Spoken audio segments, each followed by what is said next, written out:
छात्राओं, गृह विज्ञान की कक्षा में एक बार फिर से आपका स्वागत है। हम सिल्क पढ़ रहे थे, यानी कि रेशम। इसमें हमने अभी तक पढ़ा कि किस प्रकार से हम रेशम के कीड़े से रेशम का रेशा प्राप्त करते हैं। आज हम रेशम की विशेषताएं पढ़ेंगे कि सिल्क फैब्रिक की क्या क्या विशेषताएं होती हैं, जिसके अंतर्गत आज हम पढ़ेंगे रेशम के रेशे का संगठन, उसकी सूक्ष्मदर्शीय रचना, व्यास, लंबाई, चमक, मजबूती और उसके ऊपर किस प्रकार से रसायनों का और ब्लीच का, अम्ल का, क्षार का, उनके ऊपर क्या इफेक्ट होता है और किस प्रकार से सिल्क के वस्त्र का रखरखाव किया जाना चाहिए। रेशम के रेशे का यदि हम संगठन देखें तो ये प्रोटीन के बने हुए होते हैं और इसलिए इनमें कार्बन, हाइड्रोजन, ऑक्सीजन और नाइट्रोजन तत्व पाए जाते हैं। रेशम के कीड़े के मुख ग्रंथि से जो छिद्र से जो स्राव निकलता है, उसमें दो तरह के पदार्थ होते हैं। पहला होता है सेरेसिन, जो कि एक प्रकार का गोंद होता है और जिसे हटाया जाता है, डीगमिंग कहते हैं, हम पढ़ चुके हैं इस बात को। और दूसरा होता है फाइब्रिन, जो कि एक प्रकार का प्रोटीन है। तो अगर हम इसकी सूक्ष्मदर्शीय रचना और रूप देखें तो माइक्रोस्कोप में ये इस प्रकार एलिप्टिकल दिखाई देता है, यानी कुछ कुछ अंडाकार सा दिखाई देता है, जिसमें कि अंदर की तरफ फाइब्रोइन और ये सेरेसिन यानी कि गम होता है, गोंद होता है, जिसे कि बाद में हटा दिया जाता है और ये इस प्रकार से दिखाई देता है। ये जंगली सिल्क का सूक्ष्मदर्शीय रचना है और ये जो कल्टीवेटेड सिल्क होता है, यानी जो बॉम्बैक्स मोराई हमने पढ़ा, ये उसकी संरचना है। तो अगर नंगी आंखों से देखा जाए तो रेशम के रेशे चिकने, कोमल और बिल्कुल सीधे दिखाई देते हैं, लेकिन सूक्ष्मदर्शी से देखने पर ये स्पष्ट रूप से दो रेशों से मिलकर के बने दिखाई देते हैं। जो बीच बीच में गोंद से सटा हुआ एक सीधा छड़ की भांति दिखाई देता है, उसकी रचना एक समान नहीं होती, बल्कि थोड़ा थोड़ा सा टेढ़ा मेढ़ा या असमान सतह वाला होता है। जब गोंद को हटा दिया जाता है तो यह इस प्रकार दिखाई देता है, बिल्कुल चिकना, चमकदार, पारदर्शी और सीधी रेखा की तरह ये रेशा दिखाई देता है। अगर हम इसका डायमीटर यानी कि व्यास देखें तो रेशम के रेशे का व्यास 0.00059 से 0.0118 इंच होता है। संपूर्ण लंबाई में रेशे का व्यास एक समान नहीं रहता, लेकिन जो स्वनिर्मित रेशा होता है वो काफी मोटा होता है, जबकि उत्पादित रेशम का व्यास कम रहता है और इससे उच्च कोटि के अच्छे वस्त्र बनाए जाते हैं। रेशम के रेशे की अगर हम लंबाई देखें तो यह अविरल लंबाई का रेशा होता है और इसकी लंबाई 1200 से 4000 फीट तक होती है। और कुछ जो रेशे होते हैं वो इससे भी ज्यादा लंबे होते हैं।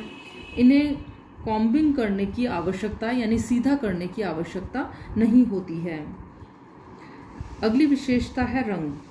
तो रेशम का रेशा हल्के सफेद रंग से लेकर के क्रीम कलर का होता है, और जैसे हमने पहले पिछली कक्षाओं में हमने पढ़ा मूंगा सिल्क, एरी सिल्क, तो अलग अलग प्रकार के जो रेशम के कीड़े होते हैं उनसे विभिन्न प्रकार का रेशम का रेशा प्राप्त होता है। नेक्स्ट है चमक, यानी कि उसकी लश्चर। आपको मालूम ही है, रेशम के वस्त्र आपने देखे हैं, तो रेशम का रेशा प्राकृतिक रूप से अत्यंत चमकदार होता है और अगर इसकी जब गोंद हटा दी जाती है तो इसकी चमक में और भी अधिक निखार हो जाता है। अगला पॉइंट आता है मजबूती, यानी कि स्ट्रेंथ। रेशम का रेशा सभी प्राकृतिक रेशों में सबसे अधिक मजबूत माना जाता है, लेकिन भीगने के बाद इसकी मजबूती कुछ कम हो जाती है और सूखने के पश्चात ये पुनः अपनी मजबूती प्राप्त कर लेते हैं। एक रेशम के रेशे में 5 से लेकर के 25 ग्राम तक भार सहन करने की क्षमता होती है।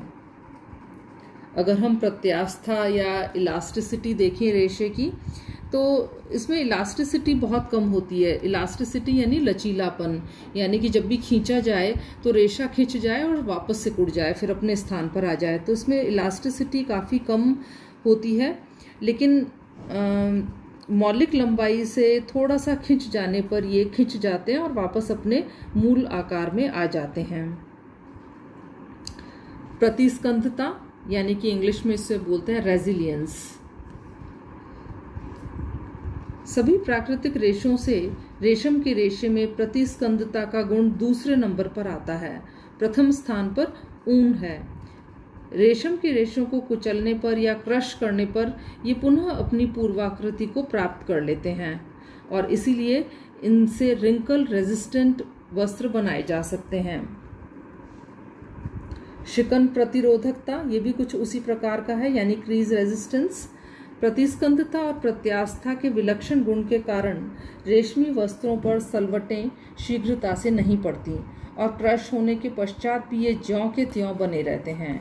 शुद्ध रेशमी वस्त्रों में शिकन प्रतिरोधकता का अधिक गुण पाया जाता है, लेकिन वजनीकृत वस्त्र यानी कि जो रेशम में वजन ऐड कर दिया जाता है और दूसरे मेटल्स ऐड करने से उनमें उस तरह के जब वस्त्र बनाए जाते हैं तो उनमें यह गुण कुछ कम हो जाता है, क्योंकि रेशों पर कुछ धातु चिपक जाती है। सिकुड़न यानी श्रिंकेज। लंबे और सीधे रेशे होने के कारण रेशम वस्त्र कम सिकुड़ते हैं और गीली अवस्था में इनकी सिकुड़न को आसानी से देखा जा सकता है। अगली कैरेक्टरिस्टिक है आर्द्रता, प्रतिधारणा और अवशोषकता। तो रेशमी वस्त्रों में लगभग 10% तक नमी अवशोषित करने की क्षमता होती है, परंतु ये शीघ्रता से नमी को विमुक्त नहीं करते। यानी जिस प्रकार से नमी इनके अंदर आ तो जाती है आसानी से, लेकिन ये नमी को छोड़ नहीं पाते हैं। कुछ मात्रा में इनमें छिपी नमी रह जाती है, जिन्हें स्पर्श से या देखने से ज्ञात नहीं किया जा सकता है।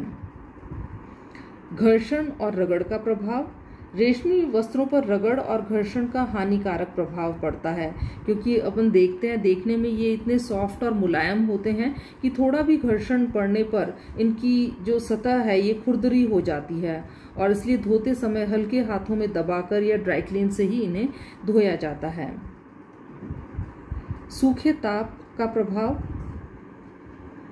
रेशमी रेशे अत्यंत कोमल और नाजुक होते हैं। इनमें ताप सहने की क्षमता ऊन से भी कम होती है। 300 डिग्री फ़ारेनहाइट ताप पर इनके रेशे नष्ट होने लगते हैं। अत्यधिक गर्म स्त्री से इनका रंग बदरंग हो जाता है, रेशे निर्बल और कमजोर हो जाते हैं और अगर सफ़ेद रेशम के वस्त्र हों तो वो पीले हो जाते हैं और इसीलिए रेशम के वस्त्रों पर हल्का पतला कपड़ा डालकर और तब इस्त्री की जानी चाहिए।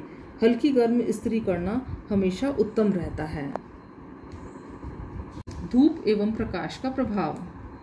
रेशमी वस्त्रों पर धूप और प्रकाश का हानिकारक प्रभाव पड़ता है और इसका रंग फीका, भद्दा और बदरंग हो जाता है। इसके अलावा रेशे कमजोर भी हो जाते हैं। लगातार सूर्य के प्रकाश के संपर्क में रहने से रेशे निर्बल होकर के और नष्ट हो जाते हैं। सफाई और धुलाई। इस स्लाइड में आप देख सकते हैं कि जो रेशमी वस्त्र हैं उनमें सफाई और धुलाई के लिए ड्राई क्लीनिंग प्रेफर की जाती है हमेशा, है ना। शुष्क धुलाई हमेशा रेशमी वस्त्रों के लिए उपयुक्त रहती है। वैसे तो रेशमी वस्त्रों की सतह चिकनी और मुलायम होने के कारण ये जल्दी से गंदे नहीं होते और धूलकण, मिट्टी, प्राकृतिक गंदगियां ये जो है चिकनी सतह से फिसलकर नीचे गिर जाती है और दाग धब्बे भी इस पर शीघ्रता से छूट जाते हैं। जबकि अपन ने जब सूती वस्त्र पढ़ा था तो उसमें दाग धब्बे आसानी से लग जाते हैं, तो ये उसके ठीक विपरीत है। रेशमी वस्त्रों को नरम, मृदु और उदास प्रकृति के साबुन या शोधक पदार्थ से ही धोना चाहिए। इससे इनकी रचना और आकृति बिगड़ती नहीं है, रेशों में बिखराव नहीं आता और रेशे कमजोर होकर शीघ्रता से नष्ट नहीं होते।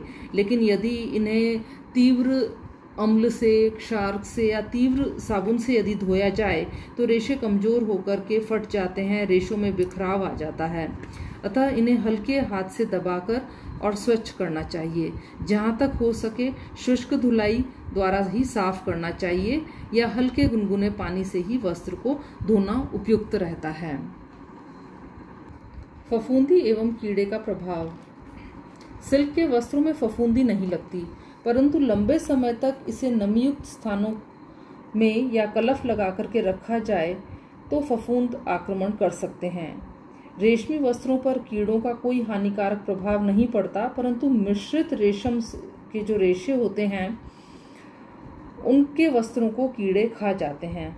अतः इन्हें विशेष ढंग से सुखाकर और संरक्षित करके रखा जाना चाहिए। वस्त्र संरक्षित करते समय नीम की पत्तियां, नैफ्थलीन की गोलियां, इनका उपयोग करना ठीक रहता है। ताप एवं विद्युत संवाहकता। बच्चों, हमने पढ़ा रेशम का रेशा प्रोटीन का बना होता है, इस कारण ये ताप के कुसंवाहक होते हैं। अतः सर्दी के मौसम हेतु उपयुक्त वस्त्र हैं ये। इन्हें गर्मी में भी पहना जा सकता है, क्योंकि वस्त्र की कोमलता, सतह की चिकनाहट और मुलायम होने के कारण इनमें शीतलता का आभास होता है। शुद्ध रेशमी वस्त्र इस गुण से परिपूर्ण रहता है। अब हम पढ़ेंगे रेशम की रासायनिक विशेषताएं। विरंजन का प्रभाव, इफेक्ट ऑफ ब्लीचिंग। सिल्क के रेशों पर तीव्र विरंजन जैसे क्लोरीन, सोडियम हाइपोक्लोराइड आदि का हानिकारक प्रभाव पड़ता है। अतः इस पर हल्के और मृदु विरंजक का प्रयोग करना चाहिए। हाइड्रोजन परऑक्साइड का प्रयोग उत्तम रहता है। अगली रासायनिक विशेषता है अम्ल का प्रभाव। तीव्र, शक्तिशाली और सांद्र अकार्बनिक अम्ल जैसे कि HCl, हाइड्रोक्लोराइड अम्ल, नाइट्रिक अम्ल, H2SO4 यानी सल्फ्यूरिक अम्ल का रेशम के रेशे पर अत्यंत बुरा प्रभाव पड़ता है और इनके संपर्क में आकर रेशमी वस्त्र नष्ट हो जाता है। और नाइट्रिक अम्ल से तो इसका रंग गहरा पीला हो जाता है और इसीलिए अकार्बनिक अम्ल के तनु घोल में से भी इन्हें क्षति पहुंचती है। इसलिए एसिड से दूर रहना चाहिए हमें। जो भी सिल्क का फैब्रिक है उसे एसिड से दूर रखना चाहिए। दूसरा है इफेक्ट ऑफ एल्कली यानी कि क्षार का प्रभाव। सांद्र और शक्तिशाली क्षार के घोल से रेशम के रेशे नष्ट हो जाते हैं और इसीलिए रेशमी वस्त्रों को कड़े साबुन या शोधक पदार्थों से नहीं धोना चाहिए। केवल मृदु, नर्म और उदासीन साबुन इनकी धुलाई के लिए उपयुक्त रहता है। अगर हम रंगों का प्रभाव देखें तो रेशमी रेशों को रंगों के प्रति गहरा सादृश्य रहता है। इन्हें अम्लीय, बेसिक, डायरेक्ट और अन्य सभी प्रकार के रंगों से रंगा जा सकता है और इस पर रंग आसानी से चढ़ते हैं और पक्के भी रहते हैं। सभी रंग रेशमी वस्त्रों पर खिलते हैं। पसीने का प्रभाव। रेशमी वस्त्रों पर पसीने का बुरा प्रभाव पड़ता है। पसीने वाले स्थानों पर रेशे कमजोर हो जाते हैं और वहां का रंग फीका और बदरंगा हो जाता है। अतः प्रयोग के पश्चात पसीनों को अच्छी प्रकार से धो लेना चाहिए। तो बच्चों, ये थे रासायनिक विशेषताएं। इसके अलावा हमने पढ़ी रेशम की भौतिक विशेषताएं, किस प्रकार से रेशम के रेशे का कल्टीवेशन किया जाता है, किस प्रकार उससे रेशे का निर्माण किया जाता है। सिल्क के प्रकार पढ़े हमने इसके अंदर। तो आप लोग सभी इस चैप्टर को अच्छे से पढ़ें और अगर आपकी कोई क्वेरी है, कोई क्वेश्चन है तो वो आप ग्रुप पे लिख करके पूछ सकते हैं। धन्यवाद।